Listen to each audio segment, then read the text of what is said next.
राधा स्वामी जी। हाँ, राधा स्वामी विजय भाई।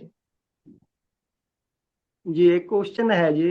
वैसे तो ये पहले का ही है जी, लेकिन एक भाई ने पीछे कोई क्वेश्चन पूछा था जी। जैसे वो सुभाष जी आते थे, उनके बारे में क्वेश्चन था भी। वो एक शब्द बोलते, विचार पदार्थ मांगू, धर्म अर्थ काम मोक्ष, ऐसा कुछ था जी। पर एक भाई है जी, उन्होंने एक क्वेश्चन पूछा है जी उसी के ऊपर। कहते मेरे को वैसे तो थोड़ा क्लियर नहीं हो रहा ये बात। भी कह रहे जैसे कबीर साहिब की साखी है जी एक। अ, उन्होंने लिखा है जी, मरूं पर मांगू नहीं अपने तन के काज, परमार्थ के कारणे मोहे नहीं आवे लाज। तो वैसे तो उन्होंने मेरे को पूछा जी। मैंने कहा भाई देखो, मैं तो नहीं इतना इसका कैसे करूं, जितना कि मेरे से आता था मैंने थोड़ा सा उसको बताया। मैं कहा चलो मैं ज्ञान चर्चा में रखूंगा, महाराज जी ही देंगे इसका, उनसे ही प्रार्थना करूंगा मैं। ये जो लाइनें हैं जी, वो पता लग गया जी, वो आ रही है आवाज मेरी? हाँ विजय भाई, आपकी आवाज आ रही है, मैं समझ रहा हूँ आप क्या पूछ रहे हैं। जी। तो अ, आपकी बात समाप्त हुई तो मैं आज शुरू करूँ। हाँ मेरी समाप्त है जी। वही उन्होंने उसके ऊपर ही पूछा है भी। अच्छा। जैसे वो तो मांग रहे थे भी, धर्म अर्थ मोक्ष काम की बात कर रहे थे। तो अब कबीर साहिब जी कह रहे हैं भी, अगर परमार्थ के रास्ते पे चलना है तो फिर मैं चाहे मेरे को कुछ भी हो जाए, मैं ये और कुछ अपने कुछ भी काज संसार के पदार्थ मांगूंगा नहीं, मुझे बस मोक्ष चाहिए। कुछ शायद ऐसा कुछ वो कहना चाह रहे हैं जी। बस मैं तो इतनी सी प्रार्थना है आप जी। देखिए साध संगत जी, मेरा जैसे मैंने पहले भी कहा है, एक ही महात्मा अलग अलग समय में अलग अलग बात बोल सकते हैं, हम भी बोलते हैं। संदर्भ का देखना बहुत जरूरी है कि किस संदर्भ में, किस रेफरेंस में ये बात कही गई है और किसके लिए कही गई है। अब जैसे अब केला है, केला खाना अच्छा है, बट एक आदमी को शुगर है, वो आके पूछता है कि जी केला खाएं। तो उसको जो भी सलाह देने वाले हैं, डॉक्टर हैं, डाइटिशियन हैं, बोलेंगे केला नहीं खाना चाहिए। और दूसरा आदमी है जो, जिसको भी वजन बढ़ाना है, सब कुछ है, बाकी स्वस्थ है, यंग एज है, काम करता है, वो आएगा उनके पास, बोलेंगे हाँ तुमको केला जरूर खाना चाहिए। तो एक ही चीज, कुछ के लिए मना, कुछ के लिए हाँ, क्योंकि एक रेफरेंस है, किस रेफरेंस में ये बात कही गई है। तो हमें सदा रेफरेंस देखना चाहिए। हम ऐसे नहीं कर सकते कि कहीं से एक बात उठाएं और दूसरे के साथ जोड़ें, तो विरोधाभास इन बातों में हो सकता है। और उसी विरोधाभास को समझने के लिए और उसी को दूर करने के लिए हम आपस में इन चीजों पे चर्चा करते हैं। तो ये बहुत अच्छा है जिस भाई ने भी ये प्रश्न पूछा है। कबीरदास जी कहते हैं, मर जाऊं मांगू नहीं अपने तन के काज, परमारथ के कारण ने मुझे न आवे लाज। तो यहाँ कबीरदास जी का कहने का भाव ये है कि मैं इस संसार में आकर के अपने लिए, अपने तन मतलब जो मेरा शरीर है, देखिए उन्होंने बहुत ही स्पष्ट कहा, तन की बात की। हम यहाँ पर अपने आप को आज की स्थिति में, जिस स्थिति में मैं बैठा हूं, आप बैठे हैं, जैसी हमारी मनोदिशा है, जैसे हम इस संसार में जुड़े हुए हैं, हम अपने आप को ये शरीर ही समझे बैठे हैं। और हम शरीर, देखा जाए तो हम शरीर के लिए ही सब कुछ करते हैं। जब शरीर की बात करता हूँ, शरीर से जुड़ी हुई और चीजें भी, चाहे वो मकान है, बाल बच्चे हैं, परिवार हैं, क्योंकि सबका संबंध इस शरीर से है, हम इसी से जुड़े हुए हैं। तो यहाँ कबीरदास जी ने एक चीज तो ये समझाई कि हम शरीर से अलग भी हैं, इस शरीर से अलग भी हमारा कुछ अस्तित्व है। तो उन्होंने कहा कि इस शरीर की पूर्ति के लिए मैं परमात्मा से कुछ मांगना नहीं चाहता, मर जाऊं मांगू नहीं इस शरीर के लिए। बट उन्होंने आगे कहा कि अगर परमार्थ के लिए, परम अर्थ, देखिए परमार्थ दो शब्दों से बना है, परम प्लस अर्थ। जैसे स्वार्थ है वो स्वयं प्लस अर्थ, अर्थ मतलब लाभ। धन संपत्ति, कोई भी चीज, इस प्रकार की वस्तु जो इस कार्य को करने के लिए आवश्यक हो। अर्थ, तो उन्होंने कहा कि परमार्थ के लिए, जो परमार्थ में हमें सहायता दे, उसके लिए मांगने में मुझे आपत्ति नहीं है। जैसे मैं एक उदाहरण दूं, अभी हम आश्रम में जाते हैं, आश्रम में हम बड़े हॉल में बैठते हैं, बरसात होती है, सर्दी होती है, हमको कोई तकलीफ नहीं होती, हम सब लोग, और हम परमार्थ के लिए, अपनी आत्मा की मोक्ष के लिए, आवागमन से बचने के लिए वहां बैठ के सत्संग भी सुनते हैं, भजन सिमरन भी करते हैं। तो वो बनाने के लिए राणा जी ने सब लोगों से मांग की कि पैसा चाहिए, तो सब सत्संगियों ने अपनी अपनी हैसियत के लिए, अपनी हैसियत के हिसाब से वहां दान दिया। उन्होंने मांगा, किसके लिए मांगा? उन्होंने अपने लिए नहीं मांगा, अपने शरीर की आवश्यकताओं के लिए नहीं मांगा, उन्होंने परमार्थ के लिए, जिससे कि लोगों को परमार्थ में सहयोग मिले, दान मांगा, लोगों ने दिया। तो इस प्रकार का जो दान है, इस प्रकार की जो चीज है, मांगने में सबका भला है, सबके भले के लिए, सबकी अच्छाई के लिए, परमार्थ की प्राप्ति के लिए। अगर कुछ, कबीरदास जी ने कहा कि अगर मुझे कुछ मांगना पड़ता है तो मुझे इसमें किसी भी प्रकार की शर्म नहीं है, परमार्थ के कारण मुझे न आवे लाज, मर जाऊं मांगू नहीं अपने तन के काज। तो यहाँ पर दो मांगने में, एक मांगना है अपने लिए और एक मांगना है परमार्थी कार्यों के लिए, इन दोनों को अंतर बताया। और जब सुभाष जी वाली बात कर रहे थे कि चार पदार्थ जय कोई मांगे, साध जना की सेवा लागे, वहां एक बात जो कही गई है, वो एक बात कही गई है हम सब लोगों के लिए, कि अगर हमको अपने जीवन में जो चार पदार्थ हैं जिनका पहले जिक्र किया था, धर्म अर्थ काम मोक्ष, अगर इनकी प्राप्ति करनी है, इसमें मोक्ष भी आ गया, इसमें अर्थ भी आ गया, धर्म भी आ गया, काम भी आ गया, तो इन सब चीजों की प्राप्ति के लिए सबसे अच्छी चीज है किसी साध संगत, जो समझता है, जिसको इस चीज का ज्ञान है। उसका ज्ञान ऐसा नहीं है कि जो हमें संसार में उलझाए, उसका ज्ञान ऐसा नहीं है जो केवल किताबों को पढ़ करके मिला है, क्योंकि ग्रंथों को पढ़ करके बोलने वाले बहुत लोग हैं। अपने निज अनुभव से, अपने खुद के ज्ञान से जो बात बोले, उनकी वो एक्सपीरियंस है, उन पे उनको भरोसा है, वो बात कहने वाले लोग कम हैं। तो कहा कि अगर हम किसी ऐसे साधु संत के शरणागत हो जाते हैं, उसके साथ जुड़ जाते हैं, तो उसके पास आकर के सभी प्रकार के जो भी इच्छाएं हैं, सब ये सब चीजें पूरी हो जाती हैं, चारों पदार्थ मिल जाते हैं। और जैसे हमारे सार वचन में भी आता है नाम पदार्थ के बारे में, राधा स्वामी राधा स्वामी राधा स्वामी गाऊं, नाम पदार्थ नाम पदार्थ नाम पदार्थ पाऊं। तो ये चीजें जो हैं, ये साधु संतों के पास जाकर के मिलती हैं। तो अगर भाई को ये कंफ्यूजन है कि कबीरदास जी क्या कहना चाह रहे हैं, कबीरदास जी ये कहना चाह रहे हैं कि अगर परमार्थी कार्यों के लिए, परम अर्थ, जहां मेरा अपना नहीं सबका लाभ है, जहां मेरा लाभ भी परमात्मा से मिलने वाला है, इस प्रकार की गतिविधियों के लिए, इस प्रकार के कार्य के लिए अगर कुछ मांगना भी पड़ता है तो मैं मांग सकता हूं, मुझे उसमें कोई शर्म नहीं है। अभी परमात्मा की दया से, उसकी आशीर्वाद है, सदगुरु महाराज की कृपा है हम सब लोगों के ऊपर, कि हमारे डेरे की आर्थिक अवस्था परमात्मा ने इतनी अच्छी की है कि अब हमको डेरे के कार्यों के लिए किसी से कुछ कहना नहीं पड़ता। सत्संगी सब इतने समर्थ और साधन संपन्न हैं कि जितनी भी आवश्यकताएं हैं, उन आवश्यकताओं का महाराज जी ध्यान रखते हुए हमको पहले से ही उसकी सुविधा उपलब्ध करा देते हैं।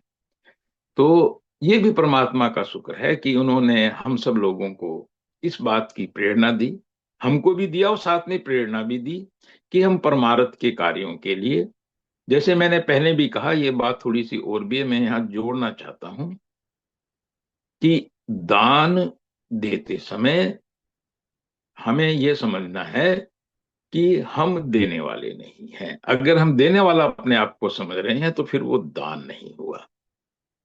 और जो दान है ये किसी और के लिए नहीं, अपने परमार्थी कारणों के लिए दे रहे हैं, अपना संसार की चीजों के साथ मोह को कम करने के लिए दे रहे हैं। और ये देखिए, ये दिन तो सब कुछ छोड़ के जाना है, तो उसमें से जो कुछ छोड़ रहे हैं, छोड़ते हुए हमें किसी प्रकार का लोभ लालच नहीं है।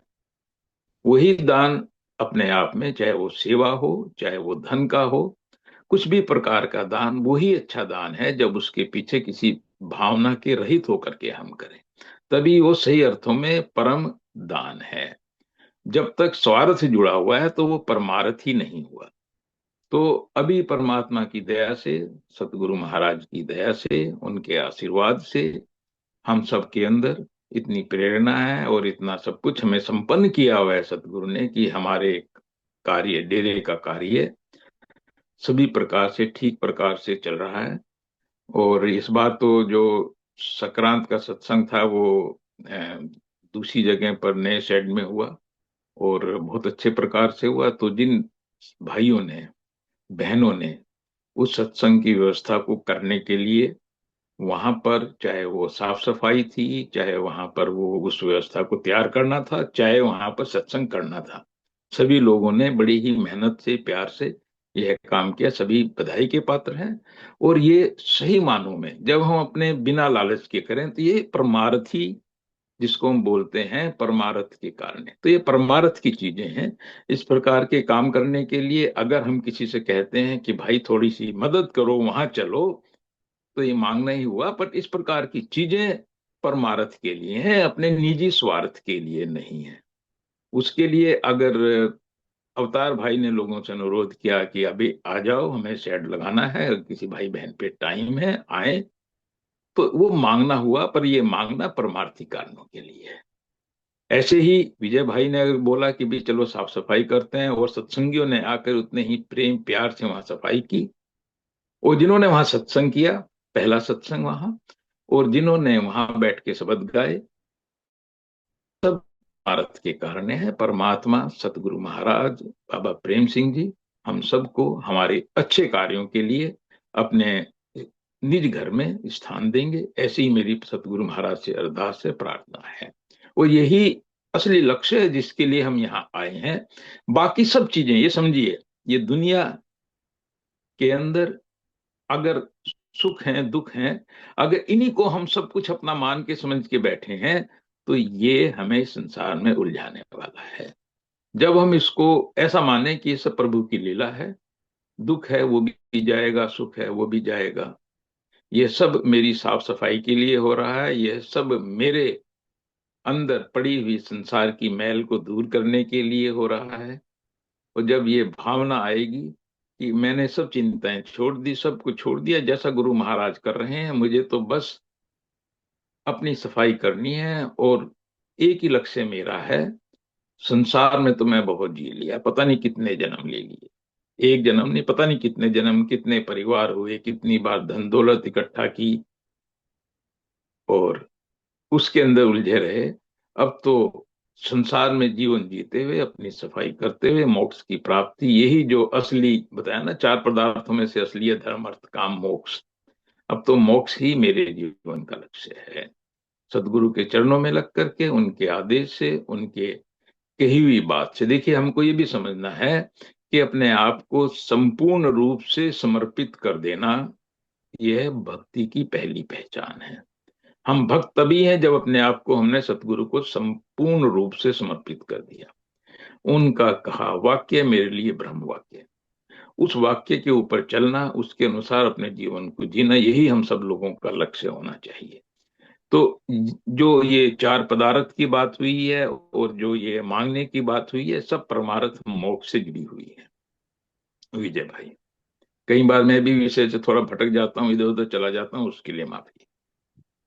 नहीं, ये ठीक है जी। जैसे पहली लाइन का तो ऐसे ही, मैंने तो ऐसे ही बोल दिया था जी, आप जी की दया से भी अपने लिए नहीं मांग रहे, अगर परमार्थ के लिए मांग रहे हैं तो फिर तो ठीक है जी। वो तो मैंने भी थोड़ा सा, जैसा मेरे जितनी बुद्धि है जी, मैंने जवाब दे दिया था। पर थोड़ा सा कि अभी वो कंफ्यूजन हट गई जी, उनकी भाई भी वो जुड़ा है, शायद उसकी हट गई होगी कंफ्यूजन। मैंने अगली लाइन में ये बोल दिया था जी उनको, अपने जितनी बुद्धि है जी, वे भी हम जब 100% भरोसा करके मालिक के ऊपर और परमात्मा सतगुरु के ऊपर चलते हैं, फिर हमें संसार के पदार्थों की बहुत ज्यादा चिंता नहीं करनी चाहिए। अगर हम 100%, मैंने थोड़ा सा ये बोल दिया जी, अब आपने ये थोड़ा कंफ्यूजन सा दूर कर दिया जी। तो मैंने मेरे से ये कहा गया भी, जब हम 100% मालिक के सतगुरु के ऊपर भरोसा करके चल रहे हैं, बाकी तो संसार के जो पदार्थ हैं वो अपने आप इंतजाम कर देगा, उनकी व्यवस्था सतगुरु मालिक परमात्मा कर ही देगा।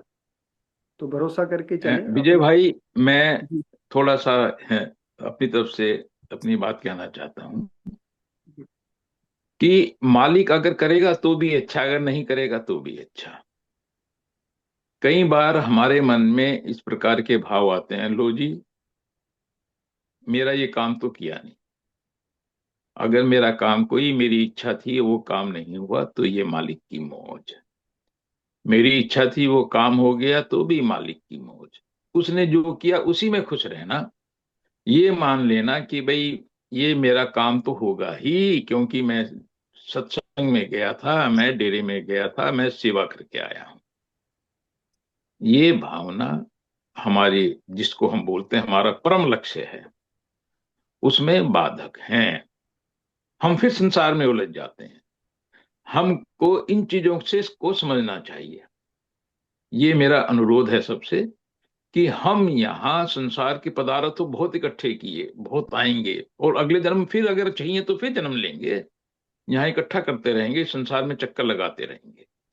जो हम जीव हैं, जो हम प्रेम से जुड़े हुए जीव हैं, प्रेम के प्यारे हैं, हम सब लोगों का लक्ष्य इस आवागमन से बच करके मोक्ष को प्राप्त करके सतगुरु के निज धाम में, सचखंड में, जैसे आज शब्द में भी गाया था, हमें सचखंड जाना है। आई थिंक रितु बेटी ने गाया था। तो हमें सचखंड में जो धाम है, उस धाम में पहुंचना है, आवागमन से छूटना है, इस प्रलय महाप्रलय की दुनिया से बचना है। यही हमारा मुख्य लक्ष्य है। तो इसमें चीजों का, इच्छाओं की पूर्ति होना नहीं होना, दोनों का महत्व नहीं है। अगर है तो ठीक, नहीं है तो भी ठीक, दोनों में उतना ही आनंद, दोनों में उतना ही आदमी मगन, क्योंकि मगन वो परमात्मा के नाम में है। इस चीज का ध्यान रखना है। हाँ विजय भाई, आप अपनी बात चर्चा जारी रखिए। बस ठीक है जी, मैं तो थोड़ी सी जितना मेरे से होता था आपने जी ने क्लियर कर दिया, वो भाई भी जुड़ रहे होंगे, मुझे पूरी उम्मीद है भी उनका। और हमारा सबका भी ये कंफ्यूजन दूर तो हो ही गया जी, अच्छे से समझा दिया जी। अब संदीप भाई अगर कोई है तो हैंड रेज हाँ जी, आप। हाँ जी। विजय भाई, सुषमा बहन का एक उन्होंने हैंड रेज किया है महाराज जी। उनका कोई क्वेश्चन है? सुषमा बहन कनेक्ट है तो आप अपना क्वेश्चन एक बार शेयर कर सकते हैं हाँ सबसे। सुमित, हाँ सुमित बेटा, जस्ट जैसे मैं पहले भी कहा और ये मैं बार बार कहता हूँ कि हैंड रेज का मतलब हमारा ये नहीं है कि मुझे कुछ पूछना है। हैंड रेज का मतलब है मुझे अपनी बात कहनी है। वो जो बात हम कह रहे हैं, वो जो चर्चा चल रही है, उसके अंदर कुछ एक्स्ट्रा कहने की बात हो सकती है, उसी की बात को कुछ रिपीट करके अपने ढंग से कहने की बात हो सकती है। तो ये जो ज्ञान चर्चा है, ये छोटी छोटी हमारे आपस में कई कई बातों से ही एक दूसरे को जो समझ पैदा होती है उसके लिए है। हर व्यक्ति केवल प्रश्न पूछे, यह मकसद नहीं है। अपनी बात कहें, जैसे हम बैठते हैं एक ग्रुप में, तो ये इस प्रकार की चर्चा है। तो अगर किसी भाई बहन ने अपनी बात कहनी है तो वो भी हैंड रेज कर रहे हैं, कर सकते हैं। तो बात कहनी है, चर्चा करनी है, वो जिज्ञासा भी हो सकती है, और वो अपनी बात उस संदर्भ से जुड़ी हो सकती है जिस संदर्भ पर चर्चा चल रही है। दोनों बातें हो सकती हैं। हाँ सुषमा बहन, आप अपनी बात कहिए। राधा स्वामी पिताजी। राधा स्वामी मेरा तो बेटी। एक क्वेश्चन था पिताजी, जो मैं फेस कर रही हूँ अपने आप से, और मैं उससे मतलब ऊपर नहीं उठ पा रही हूँ।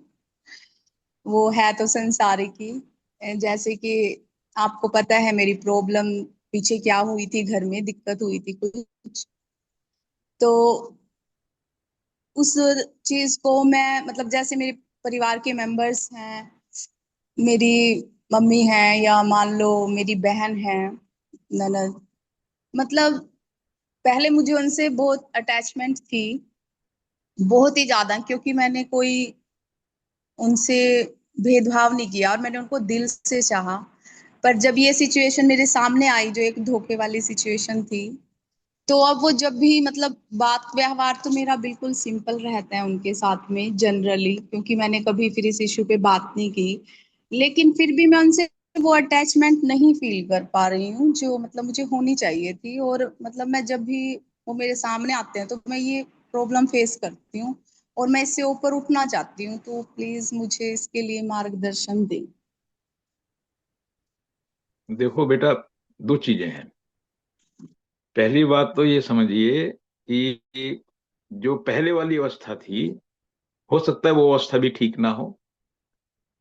हम जीवन में बहुत सी चीजों को समझ नहीं पाते हैं और अपनेपन में इतने उलझ जाते हैं कि हमको किसी दूसरे की गलतियां भी दिखाई नहीं देती हैं।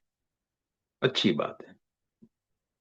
बट उसके बाद जब हम बहुत ज्यादा भरोसा करते हैं और उनकी गलत को भी सही मानने लगते हैं, तो ये अच्छा नहीं है। सत्संगी होने का मतलब ये नहीं है कि हम गलत चीज का भी समर्थन करें। कोई आदमी कैसा भी व्यवहार करे, हम कहें सब ठीक है, नहीं, ये मतलब नहीं है। सत्संगी होने का नाते हम लोग स्पष्ट हैं, बहुत क्लियर हैं, सब चीजें हमको दूध का दूध पानी का पानी दिखाई दे। ये सत्संगी होने का मतलब है कि अगर कोई आदमी गलती कर रहा है और उसकी गलती को हमने पहचान लिया, तो हम गलत नहीं हैं।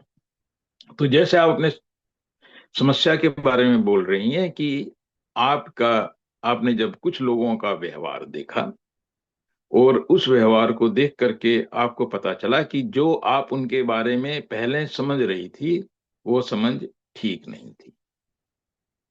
तो मैं मेरा ये कहना है कि जो इस प्रकार की परिस्थितियां बनी, जिन्होंने आपको किसी व्यक्ति के बारे में बिल्कुल साफ समझने का मौका दिया, तो ये भी परमात्मा की दया है कि मैं अब किसी धोखे में, किसी मुगालते में नहीं हूं। मुझे पता है कि पानी कैसा है और दूध कैसा है। एक बात तो ये। दूसरी बात, इन चीजों के अंदर जब आप किसी व्यक्ति का असली चेहरा, हो सकता है ये भी असली ना हो, बट फिलहाल जो असली चेहरा है वो आपको दिखाई दे गया, तो जैसे आपने कहा कि आप जब भी उनसे बातचीत करती हैं तो वो बातें आपकी मन में पीछे हैं, बट फ्रंट में आप अभी भी एक समाज सम्मत व्यवहार उनके साथ करती हैं, पर दिल में वो बात नहीं है जैसे पहले, जिसको आप अपनापन बोल रही थी।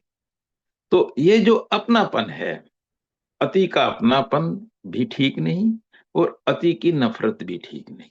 अब अति वर्ड छोड़ दीजिए, अपनापन और नफरत दोनों ही ठीक नहीं है। सत्संगी के लिए सब अपने हैं और सब पराये हैं।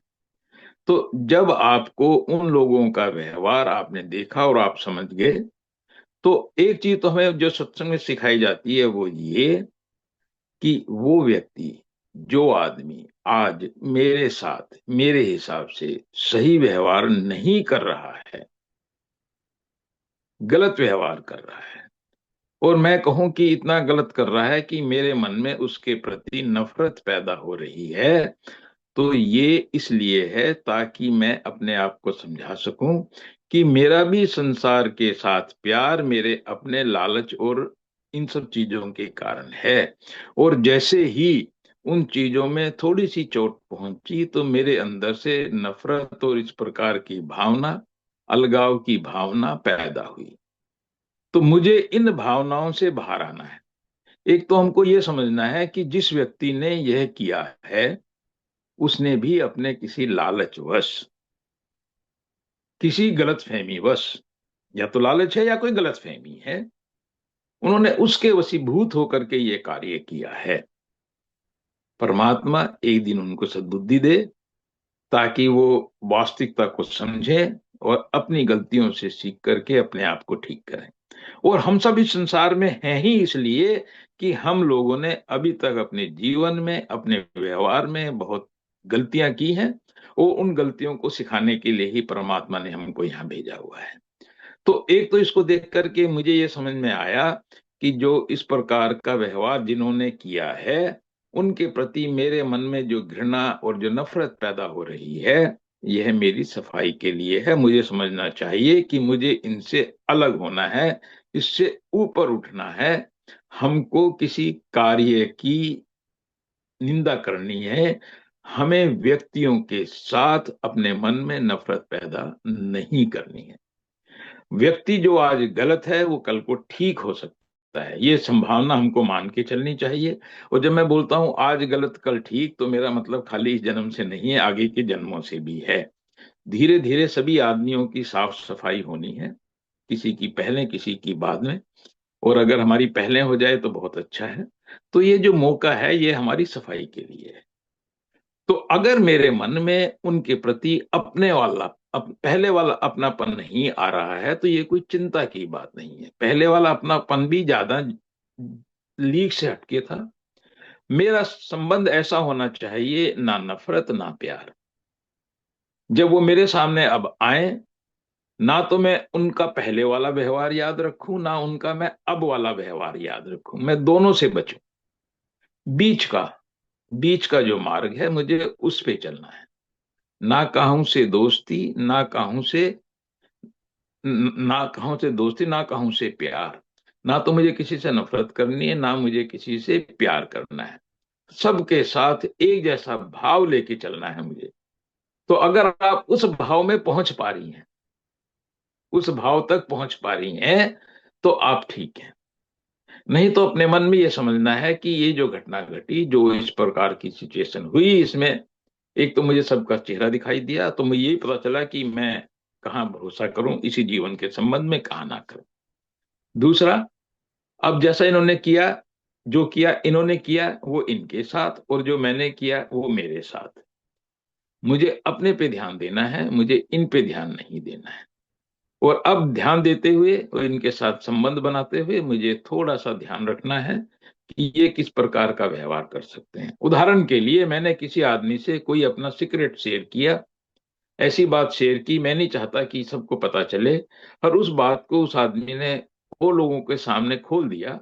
तो मुझे ध्यान रखना है कि अगले समय मैं इस प्रकार की कोई बात उस व्यक्ति से शेयर ना करूं। ये लर्निंग है, ये सीखना है कि मैं कैसे किस व्यक्ति पे भरोसा करूं, किस पे भरोसा ना करूं। तो हम जीवन में इसी प्रकार से सीख सकते हैं। बट उन चीजों को लेकर के उन व्यक्तियों के साथ सीखना अलग है, अपने आप को सिखाना अलग है। और उस व्यक्ति से नफरत करना, उस व्यक्ति के साथ बुरा अपने मन में सोचना, उससे हमको बचना चाहिए।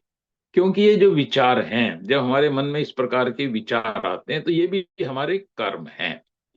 उनको देख करके अगर मेरे मन में इस प्रकार की स्थिति पैदा हो, तो ये मेरे लिए सही नहीं है। कई बार ऐसा होता है कि परिवार के कारण और संबंधों के कारण हमको कई बार ऐसा करना पड़ता है। एक दूसरे के कारण हमको ऐसा करना पड़ता है, समाज के कारण हमको करना पड़ता है। वो बात अलग है। जैसे उदाहरण लेके चलते हैं, आपके मन में सभी से प्यार है, हर इंसान से प्यार है, पर क्योंकि देश के साथ आपकी भावना जुड़ी है, तो पाकिस्तान के लिए आपके मन में नफरत आ जाती है। क्यों? क्योंकि देश के साथ जुड़ने के कारण, परिवार के साथ जुड़ने के कारण, समाज के साथ जुड़ने के कारण, उनके जो विरोधी हैं, विपरीत हैं, उनके साथ मन में इस प्रकार की भावना आ जाती है। सत्संगी होने के नाते हमें इन चीजों के ऊपर भी थोड़ा ध्यान रखना चाहिए कि हम इन चीजों में बहुत ज्यादा ना उलझें। हम दूसरे व्यक्ति की पोजीशन भी समझें कि उन्होंने जो ऐसा व्यवहार किया है, किसी कारणवश किया है, परमात्मा उनको सद्बुद्धि दे। मुझे उनके साथ ना तो प्यार में उलझना है, ना नफरत में उलझना है। दोनों ही मेरे बंधन का कारण है, दोनों ही मुझे इस संसार में फंसाने का कारण है। तो उसके लिए जब मैं स्पष्ट रहूंगा अपने मन में, तो मैं इन चीजों में उलझने से बच सकता हूं। और इनसे बचने का तरीका एक यही है कि हम सब चीजों को सदगुरु को अर्पण करते चलें। अगर मेरे जीवन में कोई लाभकारी घटना हुई, कोई हानिकारक घटना हुई, मुझे जो चाहिए था वो नहीं मिला, उन सब के लिए परमात्मा को समर्पित करते हुए स्वीकार करना चाहिए। जो भी परमात्मा ने किया, यह मानते हुए कि मेरे लिए जरूर इसमें कुछ ना कुछ मोक्षकारी होगा, मुझे मोक्ष प्रदान करने के लिए ये घटना घटी है, मुझे इसमें समझना है, सीखना है और आगे बढ़ना है। इस प्रकार से अपने प्रेम प्यार को, देखिए समर्पण बहुत जरूरी है। अगर मैं समर्पण के साथ आगे चलूंगा तो मैं धीरे धीरे इन परिस्थितियों से बाहर निकल सकता हूँ। और आप अभी तक जिन परिस्थितियों में हैं उनमें बहुत अच्छा कर रही हैं, ऐसा मैं समझता हूँ।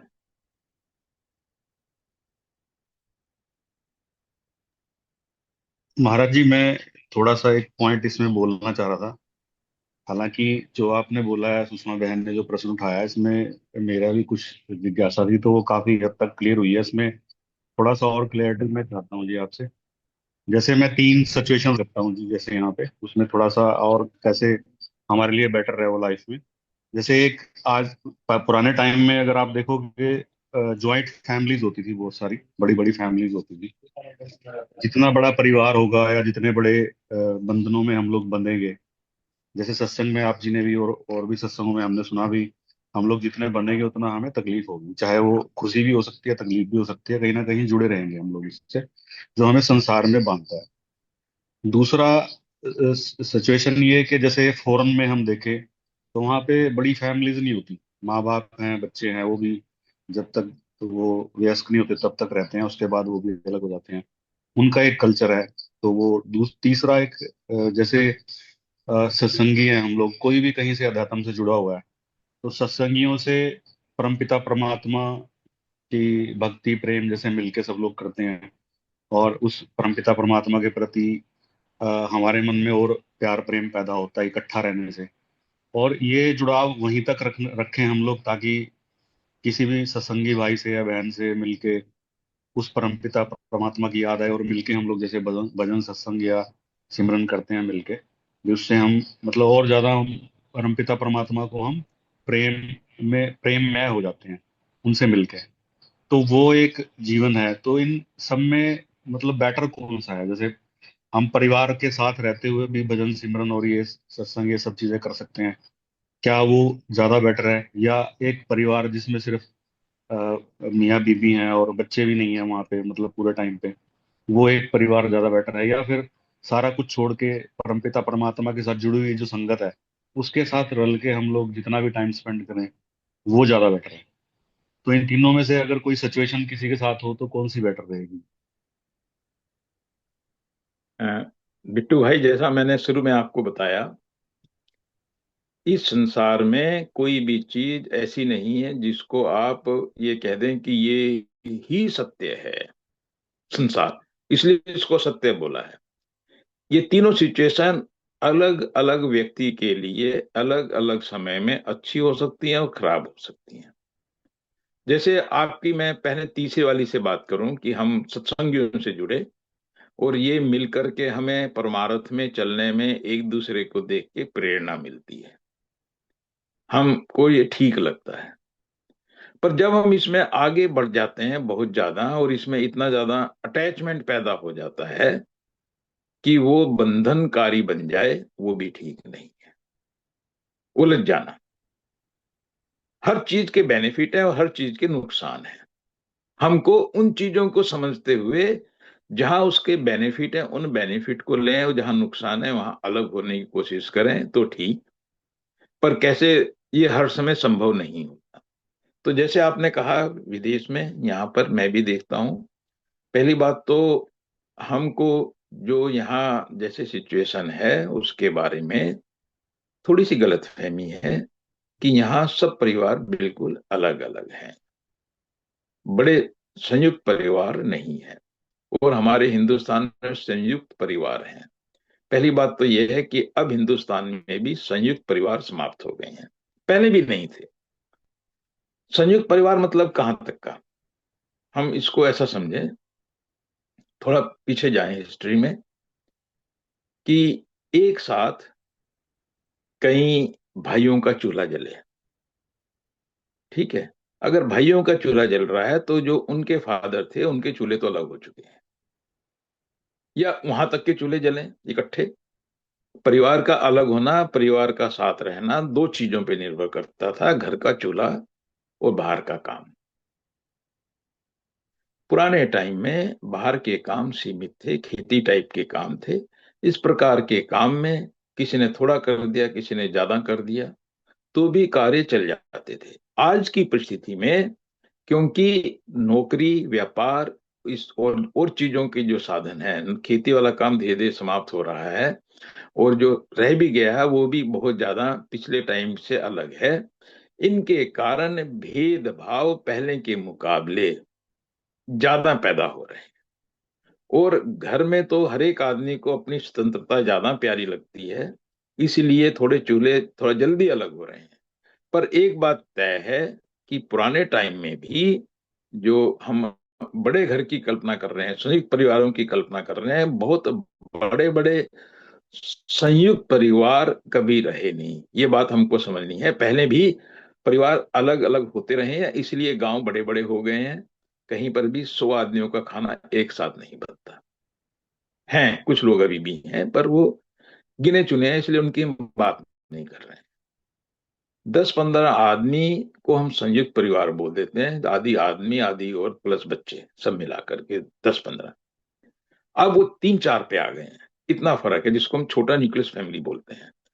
यहाँ विदेश में भी परिवारों में मैं देखता हूँ कि बच्चों के साथ जो उनके ग्रैंड पेरेंट्स वगैरह हैं, उस प्रकार का मिलना जुलना है। अंतर क्या है कि लोग ये समझते हैं कि कहाँ आजादी देनी है और कहाँ तक बंधन रखने हैं। हम हिंदुस्तान में थोड़ा सा इसमें डिफ्रेंशिएट नहीं कर पाते। हिंदुस्तान में अभी भी समस्या हमारी ये है, परिवारों के अंदर अगर हम देखें, अगर बाप है जो 60 साल का है, बच्चा 40 साल का है और उसका बच्चा 20 साल का है, 60 साल के बाप के लिए दोनों बेवकूफ हैं। अभी भी उनको अभी अकल नहीं है, चीजों को संभालना नहीं आता, तो वो हर समय अपनी अकल के हिसाब से उनके फायदे के लिए अपनी बातें उन पे थोपता रहेगा। जबकि हमको समझना चाहिए कि जब बच्चा बड़ा हो गया, जब वो उसने अपना काम संभाल लिया, तो माँ बाप को उनके कार्य में इंटरफियरेंस ना हो। ये बात मैं इसलिए कह रहा हूं कि यही चीजें हैं जो हमें संसार में ज्यादा उलझाती हैं। हमें इन सब चीजों से बच के रहना है, हमको भी समझना है। देखिए, हम में से ज्यादातर सत्संगी, चाहे आप हो चाहे विजय भाई हैं, हम सब उस स्टेज में पहुंच रहे हैं जहां पर आगे हमारे बच्चे बड़े हो रहे हैं। तो हमको ये समझना है कि कहाँ पे आकर के अब हम सिकोड़ लें अपने आप को, अलग कर लें अपने आप को। उतना हमारे लिए परमात्मा की भक्ति के लिए जरूरी है। कुछ चीजें तो हमको ये समझनी चाहिए कि हम किसी का भाग्य नहीं बदल सकते, किसी का भी। हर आदमी, हर बच्चा अपना भाग्य लेके पैदा हुआ है। अगर दो बच्चे हैं, दोनों का भाग्य अलग है। उसके अपना पिछला जीवन, अपने पिछले कर्म, उनके हिसाब से उसको क्या मिलना है वो अलग है। हम थोड़ा बहुत अपनी ज्ञान के हिसाब से उनका मार्गदर्शन कर सकते हैं, और उस मार्गदर्शन करने का मतलब ये होता है कि हम उनको फोर्स नहीं कर सकते। फोर्स करना भी नहीं चाहिए, नहीं तो हम फिर संसार में उलझ जाते हैं। तो जो तीनों चीजें हैं, तीनों चीजों के अगर हम बेनिफिट देखें, नुकसान देखें और उनके प्रति सजग रहें, जागते रहें, तो तीनों ही हमारे सहायक हो सकती हैं। डेरे में संबंध केवल परमात्मा की भक्ति तक सीमित रखें। उनको अगर हम उसी प्रकार से बढ़ाते चले जाएंगे जैसे परिवारों में बढ़ाते हैं, तो फिर वो भी एक परिवार की तरह बन जाएगा, तो परिवार के झगड़े टंटे वहां पर भी शामिल हो जाएंगे। अगर हम बड़े परिवार में उलझे रहें उसकी उलझनों में, तो वो हमारे लिए दुष्कारी हो सकता है। अगर हम उसके बेनिफिट उठाना चाहें, बेनिफिट क्या है बड़े परिवार के? अगर परिवार में 3 बहुएं हैं, वो तीनों एक एक टाइम का खाना बनाती हैं, तो 2 टाइम के लिए बाकी 2 को आराम है। पर हमने देखा है ऐसा होता नहीं है, वो तीनों ही तीनों टाइम परेशान रहती हैं। अगर ऐसी दिक्कत है तो छोटे परिवार अलग है। तो आदमी अपनी परिस्थिति के हिसाब से देख सकता है। अल्टीमेट मकसद क्या है? अल्टीमेट मकसद ये है कि ये हमें हमारे लिए कष्टकारी ना बने। जो भी मॉडल है, तीनों मॉडल में से ये मॉडल मुझे इस संसार में ज्यादा ना उलझाए, ताकि मैं समय निकाल सकूं परमात्मा की भक्ति के लिए, इन्हीं में उलझ के अपने जीवन को बर्बाद ना कर दूं। तो उसके लिहाज से आपको ये देखना है, मेरा मानना यह है कि हमको ये भी समझना चाहिए कि हमारी भी सीमा है पारिवारिक रूप से। अगर मैं भाई हूं तो भाई के रूप में, बहन हूं बहन के रूप में, परिवार के प्रति मेरी सीमा है, माँ बाप के प्रति मेरी सीमा है, बच्चों के प्रति मेरी सीमा है। उनको पहचानना है, हम क्या कर सकते हैं उसको पहचानना है। उससे ज्यादा अगर हम उठाने की कोशिश करेंगे जिम्मेदारियां, तो हम अपने आप को भी डुबो सकते हैं। तो जो हमारी सामर्थ्य है, अगर मेरी सामर्थ्य 100 रुपए से सहयोग करने की है, अगर मैं 1000 से सहयोग करने का प्रयास करूंगा, तो इस बात की भी संभावना है कि ना तो मैं उसको बचा पाऊंगा ना अपने आप को बचा पाऊंगा। तो इन सब चीजों को पहचानते हुए एक रेखा खींचनी चाहिए मुझे सदा, कि यहां तक मैं कुछ कर सकता हूं। क्योंकि ये सब संबंध जो हैं, इसलिए संत बोलते हैं ये जो संबंध हैं हमारे, भाई बहन परिवार समाज, ये सब हमारे कर्मों के कारण है। इनमें हमको सिर्फ अपने कर्म काटने हैं, उससे ज्यादा इनमें हमें नहीं उलझना है। डेरे में भी हम सत्संगी एक दूसरे के साथ मिले हैं, ये भी कर्मों का खेल है, इसमें भी हमको उलझना नहीं है। इसलिए मैं सदा ये बात कहता हूं कि जो सत्संग है वो परमार्थ के लिए है, परिवार वो है जहां मुझे बहुत ज्यादा जिम्मेदारी उठानी है, समाज इसलिए है ताकि मैं अपने से बाहर निकल सकूं। देखिए, अपने परिवार के लिए सब कुछ करते हैं, अपने परिवार से बाहर करना थोड़ा सा मुश्किल होता है। तो कम से कम समाज के साथ जुड़ करके मेरे अंदर परमार्थी भावना पैदा होती है, दूसरों के लिए करने की भावना पैदा होती है, वहां तक वो ठीक है। बट अगर वो मुझे दूसरों से तोड़ने का काम करने लगे कि नहीं जी मैं तो ठाकुर हूं, मेरा सैनियों से क्या मतलब, मैं तो सैनी हूं, मेरा मुसलमानों से क्या मतलब, ये जो नफरत पैदा करते हैं, तो ये नुकसान वाली चीज होगी। इनसे बचना है और इनके लाभ को उठाना है, ये हमारा प्रयास होना चाहिए। डेरे में आकर के हमें लोगों के पारिवारिक मसलों में नहीं उलझना है। किसी का बच्चा क्या कर रहा है, बेटी क्या कर रही है, वो उनका अपना इशू है, उनसे हमको बचना है। जी महाराज। तो ये बात ध्यान रखनी है थोड़ी सी। तो इसलिए ये कहना कि यही सही है ये गलत है, तो मैं ये समझता हूं कि भाई हम कोई एक वो नहीं है कि यही असली चीज है।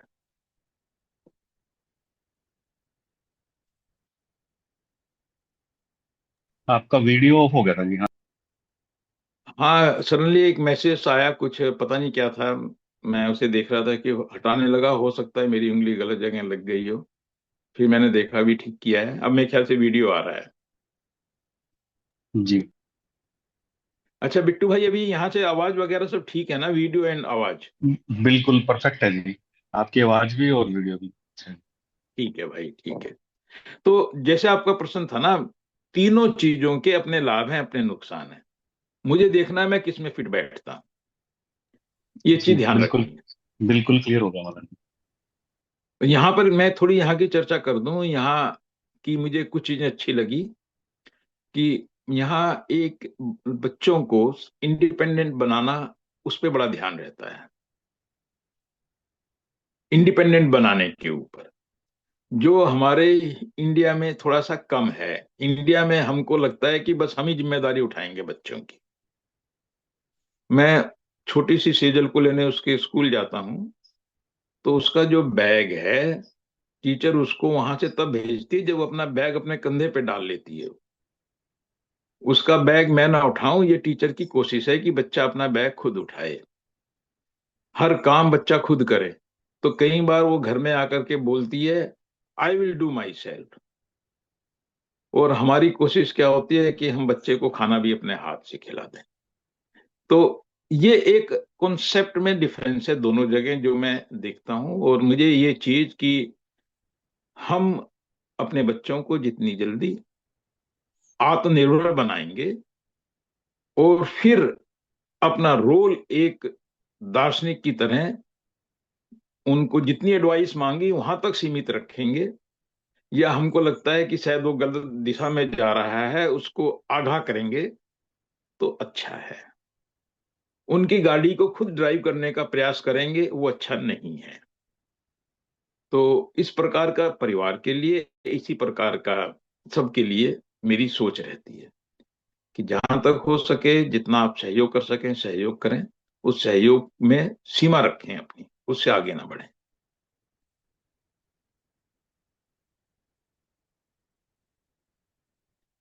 बिट्टू भाई।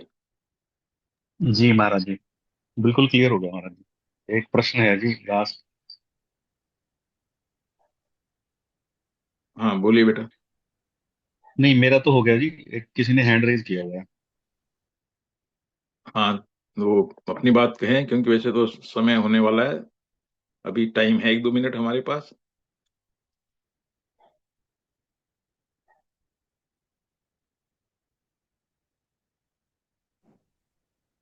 राधा स्वामी बाबा जी।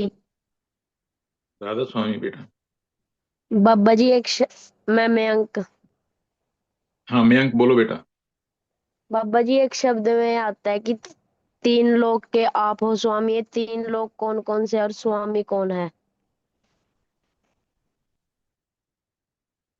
बेटे ये हम सत्संग में चर्चा करेंगे इसके ऊपर, और उसमें इसके ऊपर पूर्ण रूप से व्याख्या करेंगे कि तीन लोग कौन से हैं और चौथा लोग कौन सा है। जस्ट आपको समझने के लिए एक लाइन में अगर मैं बोलूं तो तीन लोग यहाँ पर जब हम बात करते हैं, और चौथा लोग की हम बात करते हैं, चौथा लोग तो हम सचखंड को बोलते हैं। जब हम बेनती भी करते हैं, रात करूं बेनती दो कर जोड़ी अर्ज सुनो राधा स्वामी मोरी, तो इसमें भी हम तीन लोग और चौथे लोग की बात करते हैं।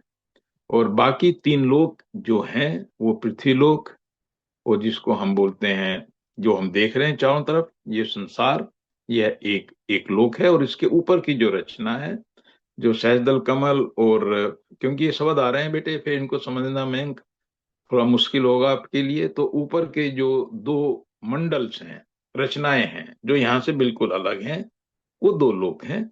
पर वो रचना जैसे हम बोलते हैं कि नष्ट होने वाली है, फना हो जाती हैं, और उससे ऊपर चौथा लोक सचखंड।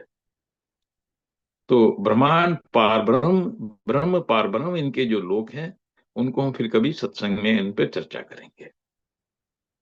और स्वामी मतलब इनका मालिक, धनी, और हर लोक का अलग अलग स्वामी है। और जो सचखंड है उसका स्वामी सतपुरुष। पार ब्रह्म जो तीसरे लोक के मालिक हैं, और ब्रह्म जो दूसरे लोक के मालिक हैं। इस प्रकार से बेटे ये लोक हैं।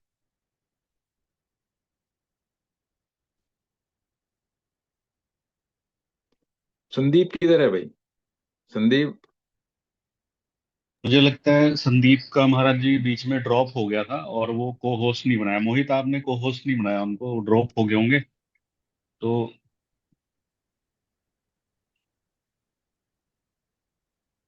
तो ठीक है, आपने बीच में से बिट्टू भाई आपने ये काम पकड़ लिया, ठीक किया आपने। तो एक अभी मिनट समय जी। हो रहा है जी, एक एक बेनती छोटी का सी हाँ बोलो बेटा।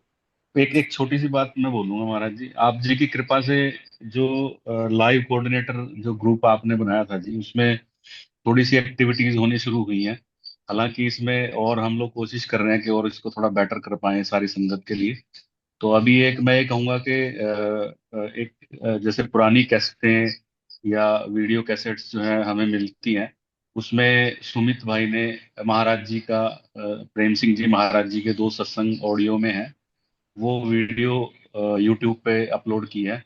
तो सारी संगत से विनती है उनको, मतलब ये तो ये मैं कहूंगा कि मोती है जी हमारे लिए, क्योंकि मैंने तो कभी सोचा भी नहीं था कि महाराज जी की आवाज सुन पाएंगे हम लोग। तो मुझे बड़ा अच्छा लगा जी वो दो सत्संग उन्होंने अपलोड किए हैं। तो सारी संगत से मेरी प्रार्थना भी है, अगर इस तरह के किसी के पास कैसेट या कुछ भी ऐसा चीज है जिसको हम कोशिश करके अपलोड कर पाए महाराणा जी महाराज जी के और किसी पुराने संत के हैं, तो वो हमें जरूर दें, ताकि हम पूरी संगत को आगे, हमारे जो आने वाली पीढ़ी है वो भी उसको सुन सके, उसको अपलोड कर पाए यहाँ पे। बस यही मेरी छोटी सी अर्ज थी महाराज जी। सुमित भाई का बहुत बहुत अच्छी बात है। धन्यवाद। और जी बिट्टू भाई, जो इस प्रकार की सूचनाएं हैं वो भी आप इस ग्रुप में इसके माध्यम से सबको दे सकते हैं, ताकि सभी लोगों को जो गतिविधियां चल रही हैं उनके बारे में जानकारी मिलती रहे।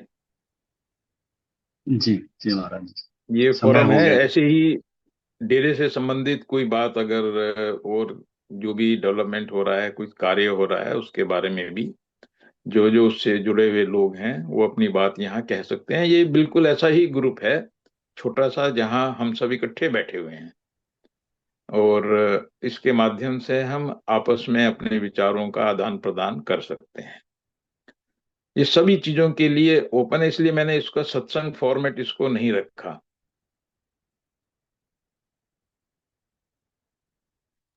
सत्संग मोनोलॉग रहता है कि एक व्यक्ति बोलता है, दूसरे सुनते हैं।